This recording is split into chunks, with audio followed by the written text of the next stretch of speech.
every quarterback that you would care about for the draft this year was at the Senior Bowl. But who had stood out this year in Mobile? Cecil, Lammey, quarterback stuck with you from the Shrine Game and Senior Bowl road trip. Yeah, and first and foremost, Bloom, we have to go back to the days when. How'd you get the idea for doing this? Because you actually did it before me. You went to the 2006 Shrine Game in San Antonio. Trinity. Greg Division Jennings 3. was there, right? Yep. Greg Jennings, Tavares Jackson, and then wide receiver Marcus Colston. Yeah, Marcus Colston was at that game. So how in the world did you and Mark Folletti, shout out Mark, get the idea to do this? Because it's been 16 years in a row for me, and I just kind of want to, go back and forth and go down memory lane. I'll tell everyone about the new players and all that kind of stuff, but it's just, I had a lot of private time on this trip because I was like flying solo, right? Yeah. And I was just like, what a journey it's been, man. We've done this so long. We've seen now coaches, head coaches, right. Kevin O'Connell I saw at the Shrine Game that was Houston. We both saw him. It was 2008. Tyler Columbus was there, who's now on my station. Used to do a show with Tyler. And now Kevin O'Connell, spoiler alert for our Coaching Carousel show, is going to be the head coach of the Vikings. And we saw him at the 08 Shrine Game in Houston. Right. So how in the hell did you and Folletti get the idea to start this thing? Folletti really got it started. I was really getting into draft prospects at that point in 2006. I'd already done the Bloom 100 1 year for sure, maybe 2 years, and was already tracking the post season all-star games because it was a good time to get updates on the draft prospects. And I had seen that the Shrine Game was going to be in San Antonio, and I can remember the exact moment where I was on UT campus whenever Mark Folletti, my dear friend, said, if you don't apply to get a credential and cover those practices, then you're full of it. Because I'd always talked about how what I really want to do is talk about football, think about football, write about football in some capacity as my occupation. He challenged you. He challenged me. This is the best way to get results out of me, anybody out there. He challenged me, and I said, I will apply, and if they approve my credentials, I will go. However, you all also go with me. We were in the press box for that game, actually, too, down at the Alamo Dome. So we all have Mark Folletti to thank for this. Yeah, and I like that. It's because he challenged me. I told him that when we did our 4,000th episode of the Audible last year, and we had Mark on. Yeah. And I was like, dude, you challenged me. And that's the thing in life and careers and whatever career you're in. Like, get that guy that gets the most out of you, right? And that's what Folletti did. And, it's something that I responded to. You responded to. So it's just fun to think about, fun to go down memory lane, and then fun to get on the road and start catching up with people, because the draft community, now the football world is just like any business, Bloom. Like there's alohas, as Dave says, aloha guys. Yes, I'll have to say aloha so YouTube doesn't demonetize us, but you know what I mean. There's another A word, but there's a lot of those A words in the media, to be sure. In the draft community, it's not as much. And in the draft community, especially at the Shrine Bowl, because that's the smaller game for now, and we have a conversation to get into with that, Bloom. But, when you go on these trips, you're going to run into the hardcore guys, right? There's a lot more younger people, Bloom. I can say this is the old man of the circuit. I think only Tony Pauline has gone more in a row than I have. I think our man Andrew Mason has been there 18 years, but he missed, about 4 years there off and on. But yeah, in a row, I think our man Tony Pauline, Pro Football Network, real classy, is my nickname for him, but is a good friend of mine. But it's good to see the people, Bloom. I think that's part of the reason that keeps me coming back, is because it's the people that cover the draft. It's the people in the scouting community that I talk to, the NFL people that I talk to, and just seeing the smiling faces of those, friendly scouts. And, we've had, for the Shrine Bowl, at least, we didn't have one last year because of Corona or for whatever. Sorry, YouTube. You can tell it's been a while, Bloom. We haven't done a show because I'm like, Koofy, that stuff and stuff. But anyway, so for me, it's about the community of people. Seeing a BJ Kissel, who I showed around his first Senior Bowl, and then he worked for the Chiefs, and now he runs a sports network in Kansas City. So proud of BJ. What a great guy. Emory Hunt Emory Hunt and Teron Davenport. You want to talk about grinders? You want to talk about, people that know how to get what they want by doing the incredibly hard work. Teron and Emory started Football Game Plan on YouTube years ago. I don't know if you remember the old Football Game Plan. And now Teron's on ESPN and Emory's on CBS Sports. Like, seeing those two, I didn't see TD, but I did see Emory.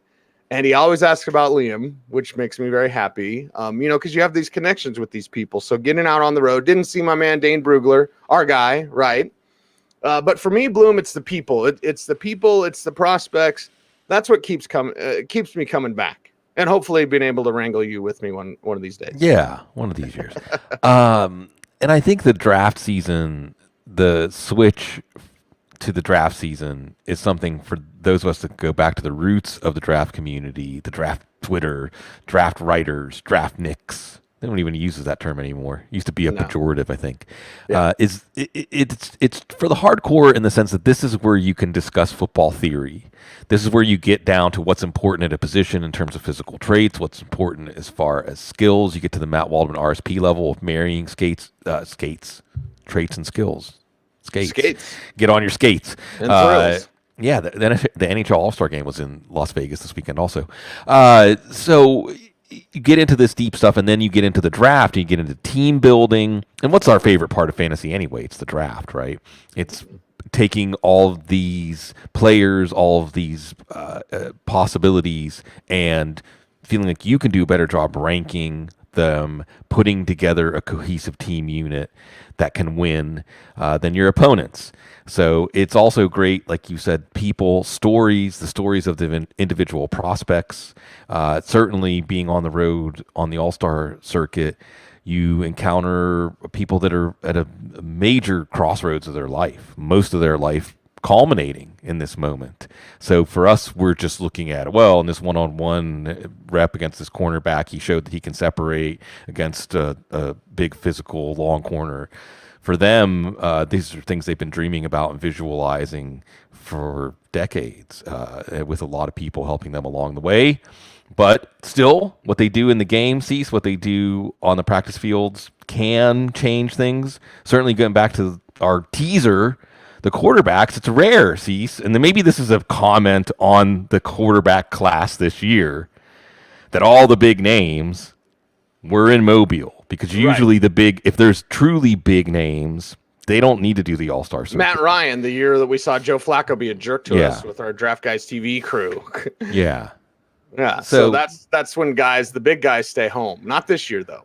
Right. And we can get into a larger discussion here. Do these practices really change draft stock? Do they matter? Well, in the case of these quarterbacks that are trying to separate themselves with NFL staffs, it can make a difference. But did it make a difference this week? Yeah, and I think it does. I think it really does. We've seen guys, like I remember Carson Wentz's agent at the Shrine game. He was like, I'm a little bit worried because the hype was so big about Carson Wentz heading into the Senior Bowl. And then Wentz was a darling. It's kind of odd thinking of how things have gone with Wentz now and kind of knowing a little stuff behind the scenes. But like, Wentz was a darling at the Senior Bowl. He catapulted to number 2. Baker Mayfield entered the game. And people may not remember this or believe this or whatever, but like, he entered that game as a late first round pick and ended up going number 1 overall. So I think it does matter at that position. Other positions, I never drop a guy more than 10 spots. I never raise a guy more than 10 spots. Going into this game, you have a feel of where players should go.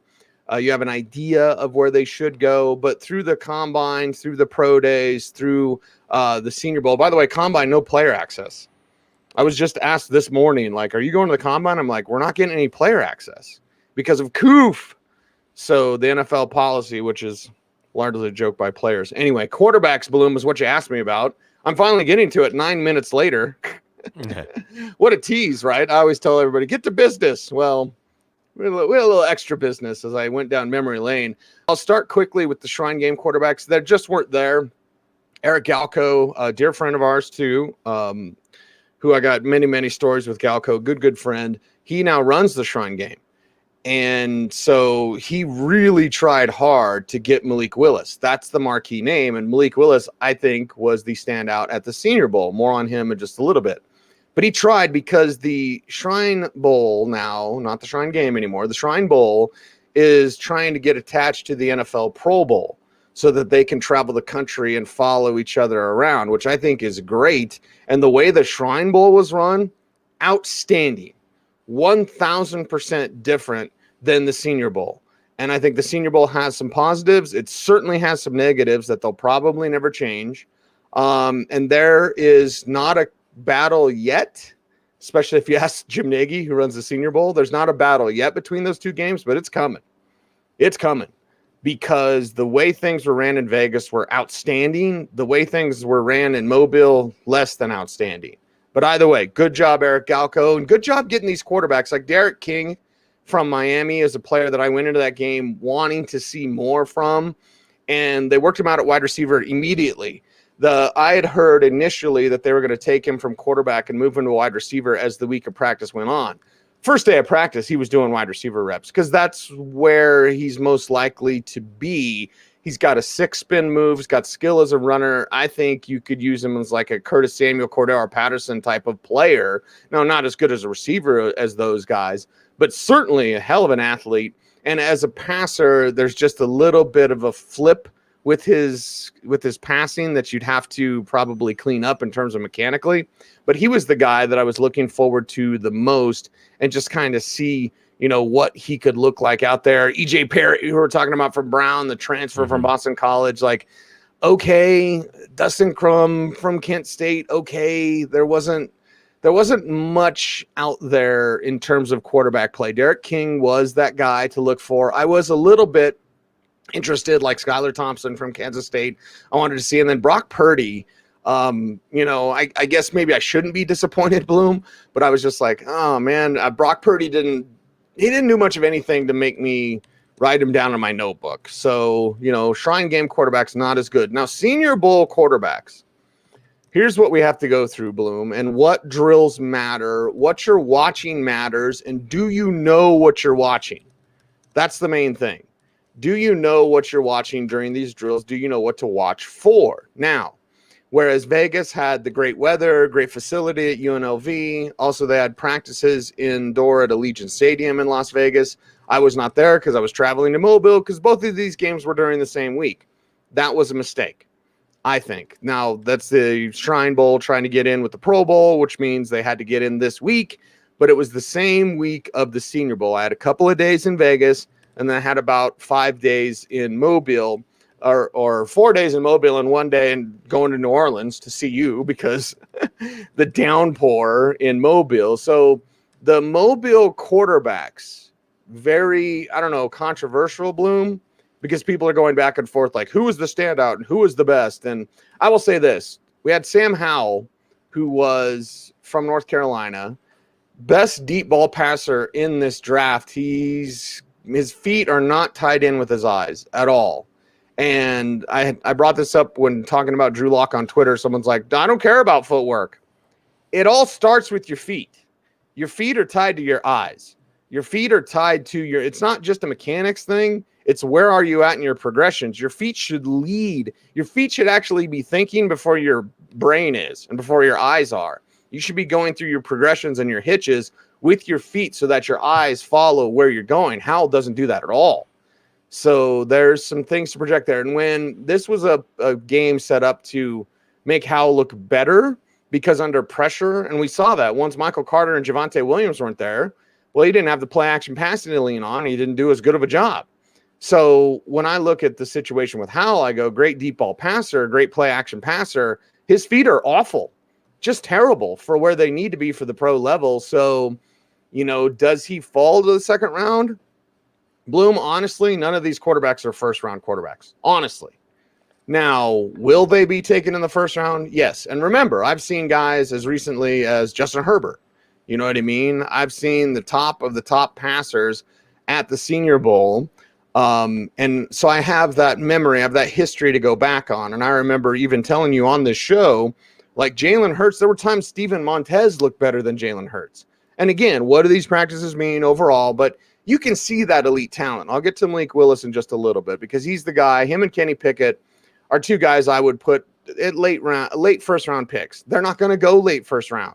And here's where the draft steps in. But Howell is, to me, a guy now you put on that bubble. Are you taking him at 31? You know, are you trading back into the end of the first round? That's where Howell should be, and maybe even in the second round, just because of the footwork, which is obviously incredibly important. Malik Willis, does he go number 2 overall to Michigan? I know everyone wants to get cute and they want to put Hutchinson in there because it's a Michigan story. Yeah, but they coached him, and how many times have we seen it where guys get coached by their team at the Senior Bowl and then all of a sudden that team drafts them? So did the Lions fall in love with Malik Willis? Well, maybe they should have. Honestly, he's got a howitzer of an arm, and it's much more than arm strength. The physical is easy to see, but it was at least nice when you watched the ball just spring from his hands, even in the stupid downpour. But you watch the ball just fire from his hands in a way that these other guys don't. And Carson Strong has a strong arm, and Kenny Pickett's arm's decent. Desmond Ridder has a decent arm. None of these guys have an arm like Malik Willis. It just absolutely jumps off. Now he's got to take some pepper off his passes because there were way too many times where he was throwing like little 5-yard out routes. And I was like, he's going to break some fingers. I think I told Mike Tanier that. I was like, he's going to break some fingers out there because he's just firing it. Guys are like barely away from him, and he's firing it in as far as he can, as hard as he can. Like, you can't do that. You got to throw with touch. But John Elway didn't throw with touch for 10 years and made it to 3 Super Bowls, lost them all. But still, with Malik Willis, you already know the athletic profiles there, and you don't get to see that. So entering the week, you're wondering, how is Malik Willis going to look in an RPO-less offense, RPO-less system? Well, I thought he looked pretty good. Now, there's others like, his passes are in the dirt. Like, okay, drops didn't help. The weather didn't help. Being outside in a downpour, and then the next day when it wasn't raining, being inside in like a Quonset, that's an open-ended building, but at least it's covered. I'm like, this is... They got to get something figured out in Mobile, because every year for the last, I don't know how many years, weather has been a factor at least one day. Also, here's my rant, Bloom. They let the NFL teams run practices the way they want to run practices. Okay. And every year, remember Howard Schnellenberger's practices, right? Special Remember teams. Gailey's practices when they're just slow and they're awful and you don't get anything. And certainly scouts don't get anything. But media members, draftniks, if you will, we don't get much of anything when teams are going to and with the Jets specifically, Jets and Lions both ran slow practices. It was awful. The Senior Bowl needs to tell them, we need to see this, we need to see this, we need to see this. I know they're practicing as they normally practice, but that's not what this event is about. It's not about the game. I guess maybe we should have started with that too, Bloom. This isn't about the game. This isn't about what guys do in the game, although we've seen guys like Russell Wilson have okay weeks and then do really good in the game. We've also seen guys like Pat White go out there, and Mike Mayock, our buddy, was like, he's the best quarterback here. And I think he was MVP of the Senior Bowl, and then he doesn't do anything. So what are you here for? I guess that's one of the things, in addition to reminiscing, Bloom, I was also thinking, like, what are you here for? What's most important? Because I'm seeing all the young people, and they're like, they're out there as soon as practice starts with the notebook, and they're writing down stretching. And when guys are throwing to air, they're taking feverish notes. And I like seeing that. It's better than the guys that go there to play grab ass and tell Dick Cheney jokes. But what are you here for?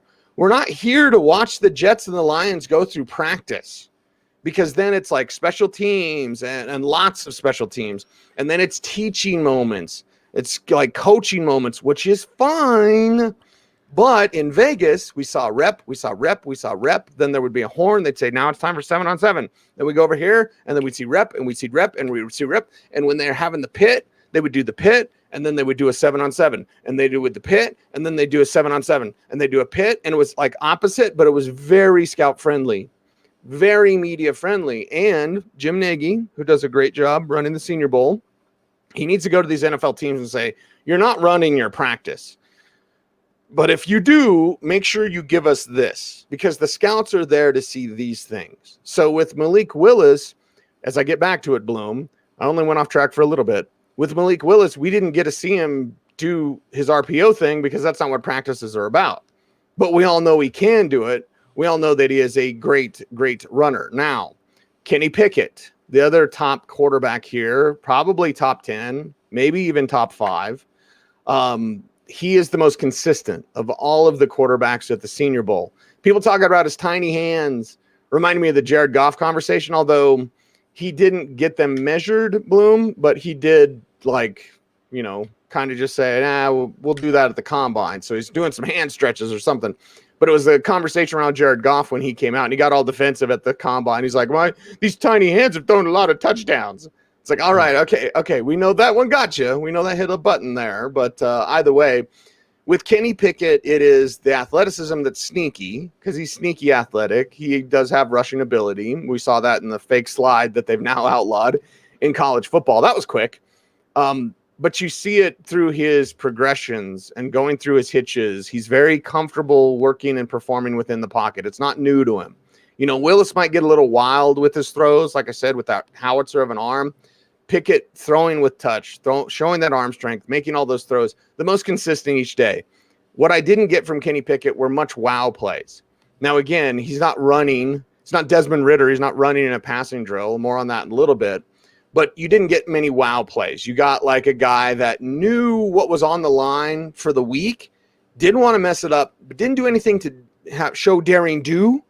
Maybe this is because he knows he's the number one quarterback. On most people, Bloom, most people, not everybody, but most people see Kenny Pickett as the number one. I happen to like Matt Corral a lot. Matt Corral wasn't at this game. He's a fourth-year junior, and he hasn't graduated. You could be a fourth-year junior and play in the Senior Bowl, but you got to graduate. But either way, with Kenny Pickett, it was consistency. With Carson Strong, he was a little bit more. He's still not athletic. He's not Kenny Pickett. He's not Malik Willis. He's not Desmond Ridder, but a little bit more athletic than I thought he was. So that was a good thing. But if you go with Carson Strong, you're going to have a dedication to pocket passing as the primary function of your offense. You're not going to be able to move the pocket. He's not going to do much when the play breaks down. He did a little bit in practice, but again, no live tackling. Certainly can't hit a quarterback. And with Carson Strong, you get that scanning the field, seeing everywhere. Like you get all those boxes are checked. Traditional pocket passer. Desmond Ridder from Cincinnati has all of it. He has every single tool you'd want. He's got the arm. He's got the swagger, the charisma, the leadership ability. He's got the athleticism. What he doesn't have, accuracy and decision-making skills. And I said this because he was a hot kind of like sleeper name, right, Bloom, on the radio here in Denver. I like Desmond Ridder. Okay, even my co-host, Nick Ferguson, he loves Desmond Ridder. And I said, okay, he loved Ian Book last year. And, well, we'll see how much that got you. But anyway, I said, the problem with Desmond Ridder is I need to see him make pro decisions. Because at Cincinnati, they're running 8 plays and, you know, he's making easy reads and wide open guys for the most part. And you see him when he plays a better team like Alabama, things don't go real well for Desmond Ridder. And then there was a play where you saw Trey McBride, tight end from Colorado State, best tight end in the country, in my opinion. He did an out route where he had gotten NFL separation, which isn't much. Ridder's in a passing drill, Bloom. This was 7-on-7. So McBride was covered. They're in a passing drill. Ridder takes off to run. And I said it to people around me at the time, Mike Tanier, Charlie Campbell, whoever. I was like, that's an NFL window. He just totally avoided it. He totally did not want to do that. And it was a sideline throw. You could have thrown it to the sideline and either it's out of bounds or your guy gets it. But that's an NFL window that he completely shied away from and took off to run. I saw him do that more than once at the Senior Bowl. So with Ridder, it's like, are you going to be comfortable? Because there was one for McBride. Got a Twitter follower, Bearcat Jim, who wants to do the soda diet as well, Bloom.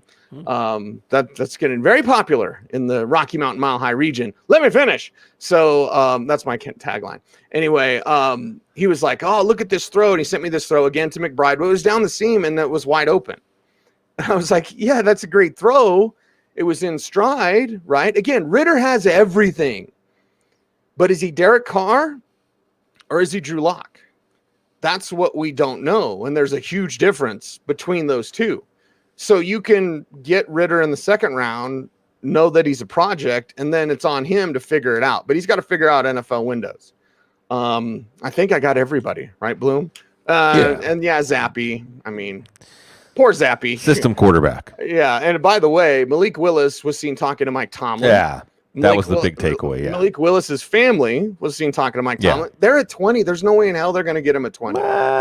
No way in hell. He might go at number 2, man. He might go at number 2. And again, this isn't the quarterback class. You should be taking multiple quarterbacks in the top 10. But what do we know about this league? It is a quarterback desperate league. Yeah. So I'm saying my personal opinion on all these quarterbacks is all of them would be behind Justin Fields. Mac Jones was system specific, so I don't want to hear Mac Jones. He's a great. Look at his Pro Bowl run. Pro Bowl's such a joke. But anyway, none of these quarterbacks would have been ahead of Justin Fields. None of them. So put them in the teens, put them in the 20s, put them in the second round. That's where they should go. But what do we know about this league? It's quarterback desperate. If you're the Steelers and you're sitting there at 20 and you're thinking Malik Willis, I think you're misguided. That's my opinion. Well, let's just say based on that heavy buzz, the worst kept secret in Mobile, that if you want to take Malik Willis, you probably at least need to get ahead of number 20. He's the toolsy prospect for sure. Kenny Pickett, not necessarily the kind of quarterback that's going to shine in Mobile. A lot of what he does well is outside structure or responding to the information the game gives him. And so he's going back in time to when I used to go to these games. I think even without the crisp reps and the ability to see things in a very orderly fashion, you still see the differences in traits, arm strength. You see how players set up. You see it happen for quarterbacks enough that you really get a good feel on these quarterbacks. And they are very different. And it reminds me of the E.J. Manuel classes where we'll see. We'll see if the NFL takes the bait. Geno Smith, I know, was a quarterback that was talked about potentially going very high in that class. Matt Barkley, I think even some folks had very high, going very, very high in that. And remember, he went to the 4th round. I've always said with Drew Lock, if the Broncos don't take Drew Lock in the 2nd round, how far is he fall? Right. So I think that's what we could be looking at with these quarterbacks, with the exception of Pickett because of his production and Willis because of his very high tools ceiling. Yeah, both of those guys are probably going to be first-round picks. The rest could be anywhere from first round to 4th round, just like some of those quarterbacks from the less exciting classes. We get to running back. This is a young man's position, even among college. It's if you make it to the Senior Bowl, you're probably not necessarily a top prospect, but there are some names, an Alabama name, always an Alabama name to discuss. And the Shrine game, actually the game itself, I know it doesn't matter, Cease, but it was a pretty good game for some of those running backs. Yeah, a good game and entertaining. And again, we're seeing a battle. The Athletic, who was it from the Athletic, Bloom? Oh man, I want to give him credit. That had the article about how Galco and the Shrine Bowl are going to make a run at the Senior Bowl. Yeah. And again, like the Shrine Bowl backs actually got me a little bit more excited, honestly. Mm-hmm. And because, again, the Senior Bowl back, usually underclassmen. But if you're a Shrine Bowl back, and the Shrine Bowl, again, with Eric Galco getting that talent, really good eye for talent, a competition of these talents, Arif Hassan, at Arif Hassan NFL on Twitter, wrote a great piece, put it out on February 3rd, about the Shrine Bowl looking to challenge the Senior Bowl as the premier game. So that's on The Athletic. Very, very good piece. And again, like Jim Nagy doesn't think there's a competition. Okay, there's not right now, but you better be sure. You better be ready because the running backs in Vegas were more impressive to me than the running backs in Mobile, or at least made my notebook. And again, these are practices, Bloom. So how much you take away from practice, it's got to match the film. If it doesn't match the film, that's actually good and bad. Like, well, why didn't you do this on film? Or why don't you look better than you did on film? So it's something to look for. It's something to examine to be sure. Keontae Ingram. So here's my thing, Bloom. Like Keontae Ingram, USC running back. I go to lunch somewhere, right? Vegas. Pull out my phone. I text the great Matt Waldman. And I said, Keontae Ingram's putting on a show here in Vegas. You know what Matt tells me? Matt Waldman texts me back. He's like, he's one of my sleepers from like a year ago. Sends me an article he wrote about him like a year ago or something. Right. I was like, this is great. This is perfect. It's perfect. A Matt Waldman favorite that nobody was talking about except for Matt Waldman. Keontae Ingram did a great job as a receiver. Like, and I highlighted this on my Shrine Bowl reports at denverfan.com. I highlighted, like, there was a time when he dropped a pass that was like, first off, horribly thrown passes, right? I don't care who the quarterback was. You didn't get good passes thrown at you at the Shrine game. So he had this pass thrown at him, and he like kind of tried to dive for it, but he didn't get it, but it hit his hands. He was so pissed. He ran it out, ran to the end of the end zone, ran back, ran right by me. I'm standing on the sidelines, the field access, the player access in Vegas. The field, and again, everyone be safe, and the COVID policy. I felt the COVID policy, and that's why I waited. Everyone's asking me, are you going to the Shrine game or the Senior Bowl? I'm like, I want to know what their COOF policy is. Damn it. I think YouTube's already taken our money. But anyway, all $5. You look at the situation. I was like, okay, what's the COOF policy with the Senior Bowl? We didn't get the one-on-one player action like we did in Vegas. We had a players lounge. We had, players just rotate in groups every hour. They would bring us different players. So you got to talk to everybody. You got to talk to everybody for pretty much as long as you wanted to. And that was fantastic. You didn't get that Senior Bowl. But Keontae Ingram is a player that will definitely be talking about for the draft.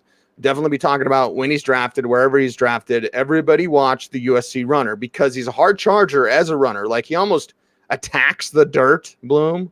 When he runs, because his hard charges the steps, he just pushes down and crushes the earth beneath his feet. I thought he did great. And then when he was pissed about missing that catch that would have been impossible to make, went back, next play, another bad pass, and he caught it. I mean, that's impressive for a guy that I was like, I knew he's a hard charger. I know he's got power. How's he do as a receiver? And also in pass pro, he was a mother trucker. Can I say that? YouTube, huh? Everyone play nice, YouTube. Anyway, he was a badass in pass pro as well. Again, Vegas set up so that you just see so much more.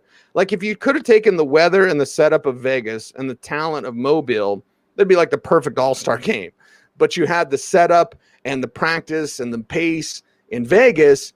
Talent wasn't quite there as much. And then Senior Bowl, you had the talent, but you didn't have the pace of practice, the play, all those sorts of things. Either way, Keontae Ingram, my guy.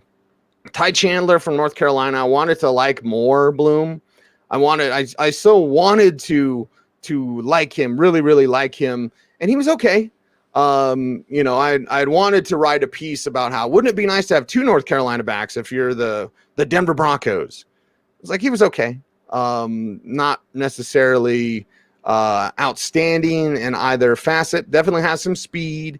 Maybe lower body isn't exactly what you think it needs to be at the pro level. Like I'd question how much he could break tackles. But I thought Ty Chandler, a player that I was actually talking with Emery Hunt about, a player, put a pin in it. He'll go late round, undrafted, whatever. Put a pin in him, see what he can do as a pass catching back, to be sure, because of that speed and that acceleration. Just worry about that lower body and can it take that NFL punishment. Let's talk about Rachaad White. We moved to the Senior Bowl. Running back from Arizona State. I like what he does on the field in terms of natural movement. And it's fun at this game because you get to see all of these players back to back to back doing the same reps, doing the same motions. And I thought that Rachaad White was a player that looked very natural, very comfortable and smooth in the things that he did out there on the football field down at the Senior Bowl. Now, again, we had a rain day. So it's like, what do you get? And running backs are probably the easiest to scout, Bloom, from film. They're the most difficult to get anything from in all-star practices because there's no live tackling. So you can have a guy bust off a 40-yard run. It's like, yeah, but he would have been tackled 3 yards in.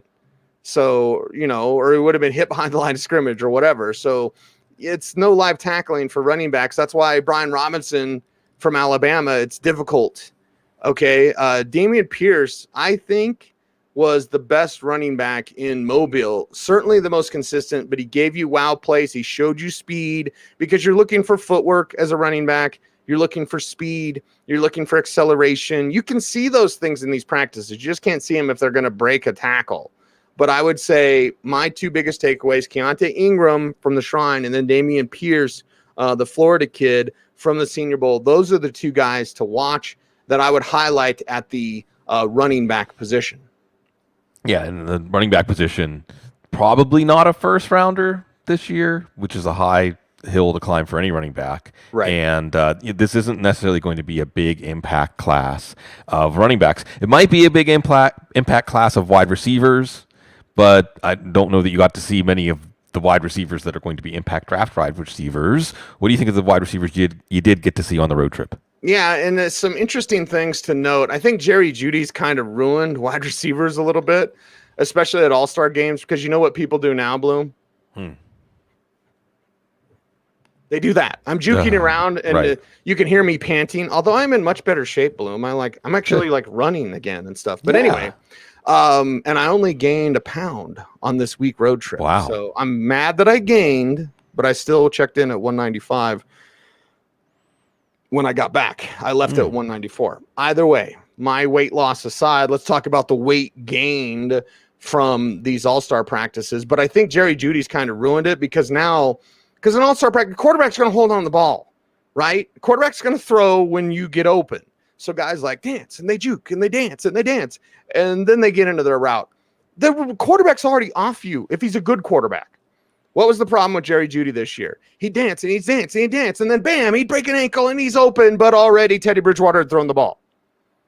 You can't waste time. You can do it at the stem, okay? You want to break ankles. You want to have some great moves. That's what you do it. But too many times I saw it from a few of these kids, and I don't want to be mean, Bloom, but it's like, you're not open. You're not open. Dance, dance, dance. 3 seconds, 4 seconds. Now I'm open. The quarterback's already off you. It's timing, it's rhythm, it's pace of play. You need to have that in mind when you're out there running these routes, and you just didn't see that. Now, I'll go through some of my player notes from the wide receiver position. And at the Shrine Bowl, I thought that Stanley Berryhill, Arizona kid, which he could move around. He's a slot receiver to be sure. But I like the adjustment that he made on these catches. Great concentration. Also, like, has the my ball mentality. Bloom, I believe you coined that term years ago. I believe that was yours. But you talked about the my ball mentality. Well, Barry Hill certainly has that as a player to watch, to be sure. Great foot frequency. Also can work as a return man. So you'll see, what he does there. Western Kentucky had some players. Jared Stearns is a player that you notice, one, because of that damn shiny helmet, but it's about adjustments. He had been beating his guys all day long. Now, would the quarterback get it to him? Probably not, at least not in a good place. But you saw the way that he could adjust. He had late hands when passes were thrown deep down the sidelines and over his shoulder. So you like seeing a guy that doesn't tip it away. Hey, the pass is coming in. Now I caught it. No, you just run, you see the pass, and then bam, last second, reach up and snatch it. That's what late hands are, and that's what he had there as well. So Emeka Emezie from North Carolina State at the Shrine Bowl, soft feet when making hard cuts. Now, I can tell you that, Bloom, as a veteran of the draft world, soft feet, hard cuts. That's the way I wrote it in my notebook, and I tried to write about it. But if I say that to you, soft feet, hard cuts, does that make sense? Does that register? I think it might have been Russ Landy. I can't remember who it was that said one of the things that you should watch for every prospect, every position is feet. Their feet. And it's not just footwork and technical prowess. It's also just how easily they can change direction, how they are pivots, and how much of their kinetic energy is lost, or is any kinetic energy lost when they change direction. How can they keep their center of balance over their feet with a strong base? Because one of the things I remember that stood out, I think it was the Vanderbilt cornerback DJ Moore, who had another DJ Moore, who had first, second round tape, and then he fell to the fourth round of the draft. And I remember asking Russ what happened. He fell down too much. You cannot end up on the ground if you're a football player too often if you want to project to be a pro. And I think when you say soft feet, hard cuts, what it means is that the feet are in a ready and waiting state to be able to instantly react with force when the eyes, you can see it all hooked together, right? The eyes processing the information in the brain, and then that gives the directions to the body on how to react to the visual information that they're getting, and having the soft yet ability to react in a striking way with your footwork is something that every wide receiver needs. Yeah, and didn't waste time or motion. So I really appreciated that. Speaking of not wasting time or motion, and sorry, Bloom, just behind the scenes, everybody, before the show, I was like, yeah, we got like 20 minutes.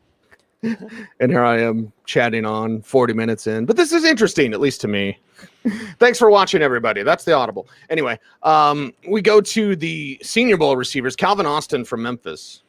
Incredible. Now, he's tiny. He's 160 pounds. So is it Jakeem Grant? But you saw, and here's the difference. And I'll say this for everyone when you watch an all-star practice. Again, the Jerry Jeudy, and Jerry Jeudy is great on Instagram. He's not great on the football field. Like, that's the problem. At the NFL level, obviously in Alabama, he's the greatest ever. But what a disappointment. I keep bringing him up because at these all-star games, now you see guys that want to do the Instagram video. Right? All up in the videos, as Suge said. They want to be, I'm going to dance. Look at me. I'm open. The play's over.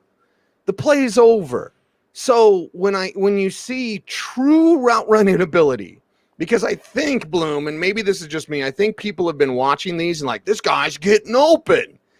They're not considering the timing of the play. Now, again, I don't read anybody's stuff until after all of my draft preparation has been done. And then I only read, this is where I sound like a football snob, Bloom, but whatever, I am. You are too. I'll read Matt Waldman. I'll read Dane Brugler. I'll check in with the guys that I trust, right? The eyes that I trust. Certainly with Waldman, Dane Brugler, two of the best of the best. So when you see now people because, I get questions on Twitter, well, this guy said that this guy was breaking ankles. And I'm like, that's fine. And I'm not going to publicly, say that guy doesn't know what he's looking at. But I will say this. I think too many people and a lot of the new people are like, look at him get open. He's not getting open. Calvin Austin was getting open. That guy was getting open. Now, he was truly route running where you get into your route, make a move, make another move. That's truly getting open. The dance at the line of scrimmage. And there's no press. Nobody presses anymore. Hell, they don't even press in actual football games. You think they press in these practices? So when a guy's standing at the line, dance, it's doing you no good. The guy's not even touching you. You're doing nothing. So when you see a player that actually does have route running ability like Calvin Austin, makes you happy, Bloom. Makes you happy. So it made me happy, to be sure, and to see actual route running ability. Now let's move on and let's talk about Khalil Shakir, who I thought had great adjustment to passes most of the time in these practices. Romeo Doubs was probably one of the best. I'll get to Christian Watson in just a little bit, but you saw with Romeo, especially with Carson Strong, it was just that instant connection. Anytime Strong was in trouble, I wrote about it at denverfan.com. I said, Romeo, where art thou, Romeo? Because that's what Strong was in trouble. He's looking for his guy. You know what I mean? Which is good. But then Romeo would come through for him. And that's the thing. It reminds me of Dan Lefevre and Antonio Brown. Dare I bring up Antonio Brown? YouTube going to demonetize us for that? Anyway, when Dan Lefevre, who I was very high on when he came out, younger days, Bloom. Remember those younger days when we'd just be like so excitable about these guys that couldn't play? But Dan Lefevre was throwing to Antonio Brown. Who was doing the work? Well, it was Antonio Brown. Antonio Brown made his quarterback look better. And I'm not saying that about Carson Strong. Carson Strong would grade higher than Dan Lefevre, and I'd go back and look at my notes where I had Lefevre. It was probably in the second round. So Strong would be above that a little bit. But you definitely saw Romeo bail him out a lot. So you like seeing that. Jahan Dotson, I went into the week excited about. I left the same way, like he backed up his film. But Christian Watson, North Dakota State, get to know the name. Christian Watson was a player, and I understand because everyone likes to do this, especially in the draft community, which is fine. But you see the national draft analysts, and I hold no jealousy to anyone that does anything and gets wherever they go. As long as they're a good person and they put in the work. Doesn't mean that, their eyes true or whatever. Hell, doesn't mean my eyes true. I'm going to miss on players, whatever. But I know there's a lot of jealousy when people bring up like a Todd McShay, right? There's a lot of jealousy in the draft community when people bring up Matt Miller. Well, I like Todd and I like Matt. By the way, you and I showed Matt Miller around his first Senior Bowl, and he's never forgotten that. I see him all the time, and he loves to bring that up. So I appreciate Matt. I appreciate his work. Same thing with Todd. We didn't show Todd around his first Senior Bowl, but like I like Todd. I'm not going to consider him a buddy like I would Matt Miller or Dane Brugler or Matt Waldman. I'm name dropping in the draft community, Bloom. This is awesome. But either way, like I like Todd, and Todd's done the work. He had Christian Watson as like his 31st receiver. So I saw Draft Twitter was taking issue like there's not 31 better receivers. Yeah, we know that. Okay, you know what Todd's going to do? He's going to change his rankings. You know why? Because, and again, when you're watching small school prospects from North Dakota State, Christian Watson, you have to say, what am I seeing? You know, he's playing against guys that are going to be accountants. You know, he's playing against guys that are going to, you know, work street repair or whatever, like they're going to work construction. Like he's not playing against NFL players. So when you see him play against NFL players, and when Christian Watson basically does what he wants to do, that should tell you that this is a kid that's going to get a lot of attention. And I would bet you that Todd McShay will change his rankings. By the way, Bloom, that's my wide receiver thoughts. And I've got more notes on everybody. Yeah. You know, what about this guy? Like, just hit me up on Twitter. I'll try to answer it if I actually open the app. But anyway.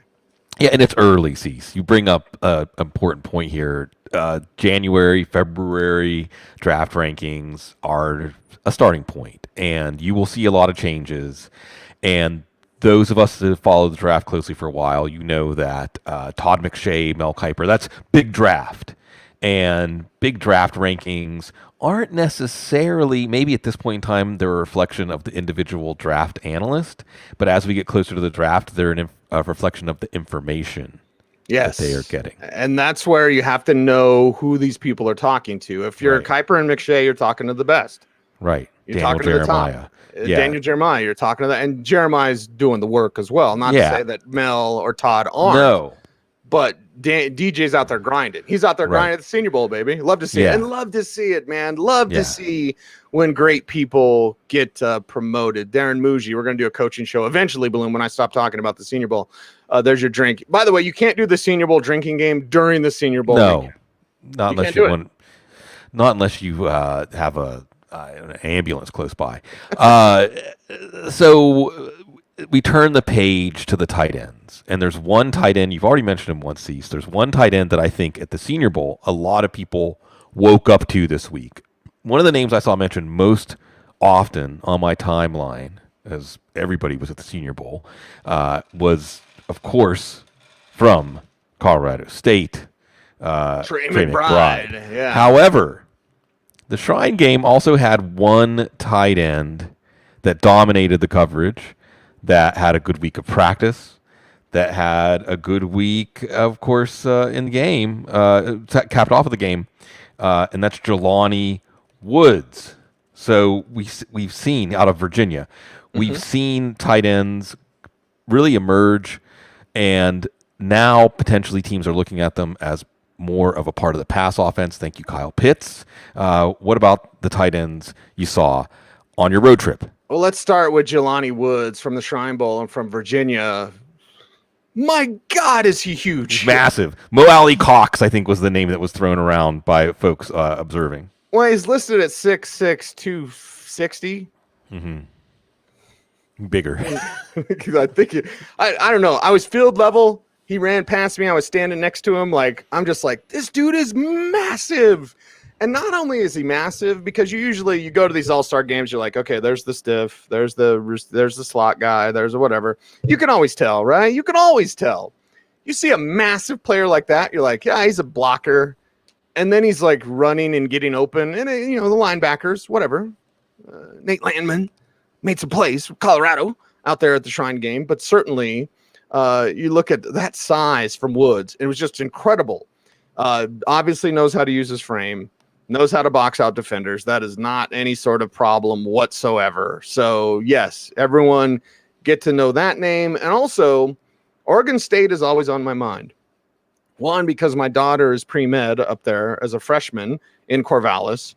Two, because I'm paying a bunch of money for her to be there. And three, because, well, my very first note happened to be about an Oregon State player. I saw him warming up, Tegan Quiteriano.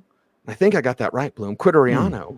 And so I saw him warming up. I was like, I want to make sure not to like focus on that guy because of the Oregon State. You know what I mean? And I actually kind of dummied up a little bit because I'm going to a college all-star game. And when we checked in Corvallis, we got Oregon State masks, right, for checking in the dorm. So I have an Oregon State mask that I was wearing where masks were required, like on the airline, stuff like that. And I was like, I probably shouldn't have worn a college-affiliated, mask to a place where there's going to be a bunch of college players. But anyway, so the Oregon State thing was on my mind. Immediately, my very first note was about him. So I went into the game like, don't take notes on it, don't overdo it. And then, boom, there he was. But it was because of the smooth gait in the route tree. I love using that word, Bloom. The smooth gait, G-A-I-T, by the way, everybody, that he showed, and just that massive size. Now, not Wood size, to be sure, but you got a receiver there in Quideriano, so let's put a pin in that and see what he can do. Now, Senior Bowl, couple of players out there. Trey McBride's the best tight end with an incredible backstory, Bloom. Do you know his backstory at all? No. Okay. Get ready for this. Educate us. 2 mothers. Okay. And I believe he was I don't think he was a test tube baby. He might have been a surrogate mother. Either way. So very interesting upbringing, modern upbringing, if you will, Bloom. So well-grounded, good hand on his shoulders, good kid overall, very intelligent, very bright. The thing about Trey McBride, he is a tight end that can do wide receiver things. How many times have we seen wide receivers that are just big body wide receivers and they play them at tight end, which can have success? Darren Waller, right? We'll go down the list of names. But the thing that you love about Trey McBride is that he is a tight end who does receiver things. And I think that matters. I think that's important because he's going to be comfortable in line. He's going to be comfortable in the slot. He's going to be comfortable out wide. He's going to be comfortable as an H-back. You can do it all with Trey McBride. So incredible, well-rounded, well-grounded young man who I think is going to be a first-round pick, no question there. Now, speaking of Daniel Jeremiah, our guy, he had his eyes on a different tight end in Mobile, and it's one that when DJ says something, and I just saw this go by my timeline on Twitter, so I double-checked it, because I was like, I had some notes on Coastal Carolina's Isaiah Likely. I had some notes. I wasn't going overboard with the notes, but once I saw DJ say, like, the guy that moved the most at the tight end position was Isaiah Likely. Now, maybe that's because it was Coastal Carolina, and he was, way down the list for film watching for people because it's not, USC or Alabama or whatever. But Coastal Carolina to the NFL, we've seen that transition before at these all-star games. So I went back and I went through my notes more, and you like certainly the fact that he is a smooth athlete. You like the fact that he understands how to kind of slow play his routes at times. Because there are players, which player was it, Bloom? Damn it! I should have making notes on my notes. There was some player that people were like, that guy's slow, and then he registered the fastest, like the 3rd fastest time at the Senior Bowl. It's because of his gait. Now, this wasn't Likely. This is somebody else. I'll look it up before we're done. Anyway, and the GPS data that we have now, all that stuff's interesting. Zebra Technologies, those guys are out there running around and they're matching outfits. It was great. But you have to understand Willis McGahee, when he ran, looked like he wasn't running. And you're like, why isn't he trying harder? And he's running past everybody. Because there's something about a guy's gait that some guys, that just looks like it's all effort, right? They're giving everything. But there's some guys that are just so smooth athletically. And that's where Likely was for me, that it might look like, he's probably a little faster, probably could do a little bit more, and he's running full speed, but it looks so effortless in what he does. So, of course, Daniel Jeremiah caught it. We got it. And we saw it down there in Mobile. Yeah, and you see lots of things, too, when you're at field level. The change of speeds is also important. Yes. Especially in wide receivers. If I don't see a wide receiver that can change his speeds to create separation, you got a one-speed wide receiver. You got J.J. Arthega-Whiteside. But those are for other shows, and there will be other shows. coming up later this week as I get to be in the host chair. Any other parting notes? We have, as you said, relationships, people, always good to get back in. And also, it's a bit of turning over the calendar, even though the football season is not over until the Super Bowl's over. The scouts are already looking towards next year. The scouts are already working on the 2023 class. Yeah. They've already turned the page on 2022 a long time ago. We're turning the page to start to learn about these prospects. And any other parting shots? 900 people, over 900 people credentialed for the Senior Bowl, and that's just too much. That's just too much. And again, I'm a badge snob as well. Like, I'm a serious badge snob. You want to get me to sound like an aloha, get me talking about badge snob. I'm a badge snob, okay? And I don't want to like limit access or limit the little guy. We were the little guy, Bloom. Some people would say we're still the little guy, which is fine, whatever. But I mean, and I saw Nagy, bragging about this on Twitter, like, we got an over 900 credentialed media members. Like, maybe you shouldn't. Now, I understand it brings a lot of money. It brings a few million to the city of Mobile. And I have a soft spot in my heart for the city of Mobile. Man, that game needs to move. It does. It needs to, go to Houston, go to Jacksonville, go to Tampa. Maybe if they, and this is where the competition comes back with the Shrine Bowl. Because let's say the Shrine Bowl ties in with the Pro Bowl like they did this year, Bloom, and like they want to going forward. I don't know. There's some stuff behind the scenes I won't get into, but like if that happens, and if you're an agent, and let's say you're the agent of Justin Jefferson. I told you this when I saw you in New Orleans. It was so good to see you, my friend. That's my final shot. I hope it's in Mobile forever so I can drive 2 hours in a downpour to see you, because I was like, I'm not watching practice in a downpour. Sorry. I joked with Mike Tanier because we all had to have all of our proof of everything and proof of this and that and all that. And so you show your card and show your negative test and all that.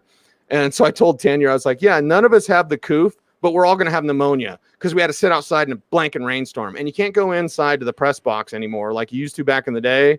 Remember, we'd get all steamy, crammed in there, the Shrine Bowl, Shrine game, high school stadium, wherever Andrew Mason's high school was in Tampa, St. Pete. But yeah, so like you can't do that. So we all just had to sit in the rain. And I was like, well, see you later. I'm going to New Orleans because I don't want to stand in the rain. And then I watched practice film later as someone who has access to the coach's film. Bloom, it's very sounding very braggy on this show. I apologize. But I will say this, like, I understand the youthful energy of people that are going, I'm at the Senior Bowl. That's cool. What are you there for? It's what I say to anyone. My mentor, Adam Schefter, of course, taught me this. What are you here for? Are you here to tell Dick Cheney jokes and play grab ass? Are you here to go out to Veets and hit on chunky interns? Like, is that what you're here for? And I've seen it. I've seen it all. Get a couple cold pops to me, Bloom. I'll tell you everything. Yeah. But like, what are you there for? I was asked to a couple of places, and listen, if there's, this is really going to sound bad, but if there's like super important people that I need to talk to in the NFL, I will go out for those cold pops. Lord knows I'm not against that. If it's just like, hey, let's go get blasted, I'm not there for that. I'm not there to go get blasted. Even in Vegas, like the Friday night before practices, I was feeling pretty good. We'll say that. But like the rest of the time I'm in Vegas and I have no motivation to go to the places I normally would go to in Vegas, Bloom. And I'll just give you a wink and a smile on that one. Mm-hmm. But it's like, what are you there for? I'm there for the players. I'm there for the scouts that I talk to. I'm there for the practices. I'm not there for any of the other stuff. So if you're a young person, and Chris Mortensen told me this years ago, because it's what somebody told him. Chris Mortensen was working, I think he was covering like high school sports for AJC, right? Atlanta Journal-Constitution. And someone said, you want to cover the NFL? Go to the Senior Bowl. And so he did. And I remember talking to Mort about that in 2008. You know what I mean? We're talking about Marcus Dupree on the sidelines of Broncos practice. So anyway, and you and I have said it to multiple young people, multiple people coming up in this community, go to Mobile. Now, when you do, go there to work, okay? Because I understand people go, we're going to network. which is fine. You can do that. You can certainly do that. But at the end of the day, it comes back to the work. So if you go to Mobile because you want to take a selfie and say, look, everybody, I'm in Mobile. Okay, that's fine. But don't think you're going to get hired by a team. Don't think you're going to move up the media ladder, because everyone's trying. It's crabs in a bucket, Bloom, right? Everyone's trying to climb up. It's like, you're not going to do that unless you put in the work. So when I see the young people and they're out and about, and again, I sound like the old guy, get off my lawn, young people. But it's like, what are you there for? Are you there to go out and drink and share stories and get belligerent? Okay, fine. Hey, you do you, right? Your truth is your truth.